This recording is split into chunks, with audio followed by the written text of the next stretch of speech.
Hello అండి. నేనైతే మా చిన్న తమ్ముడి కోసం ఒక మంచి ఫోన్ తీసుకున్నా. సో, ఏం ఫోన్ అనేది నేను వీడియో ఎండింగ్‌లో చెప్తా. ఇంటికి చిన్నవాడు సుఖపడతాడు, ఇంటికి పెద్దకు బాధ్యతలెక్కువ అని అందరంటారు గదా! కానీ మా ఇంట్లో అది డిఫరెంట్.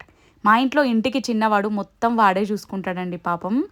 సో, మా తమ్ముళ్ళిద్దరూ అంటే ఈ కాలం వాళ్ళలాగా కాకుండా రెస్పాన్సిబుల్, డీసెంట్ అనమాట. ఫోన్ కొన్న మ్యాటర్ వాడికైతే తెలీదు. సో, అలా మేము వాడిని బేకరీ దాకా ఎళ్దాం రా అని తీసుకొనెళ్తున్నాము.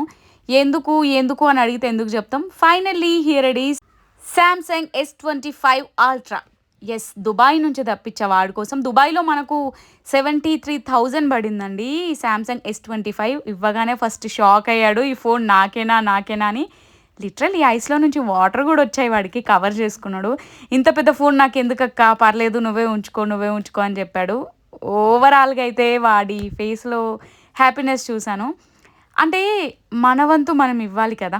అందుకే నా రెస్పాన్సిబిలిటీ అది వాడికి కొనివ్వడము. వాడు చాలా చేస్తాడు. వాడికి ఈ గిఫ్ట్ చాలా చిన్నదే అనుకోవచ్చు. మొబైల్ అయితే వాడికి చాలా నచ్చింది. లిటిల్ బిట్ ఎమోషనల్ అయ్యాడు. అలాగే ఈ సర్ప్రైజ్ ఇవ్వడానికి నాకు హెల్ప్ చేసిన మా ఫ్రెండ్ చిన్న, అలాగే బాబు గారు వీళ్ళిద్దరికీ కూడా పెద్ద థాంక్స్. మరో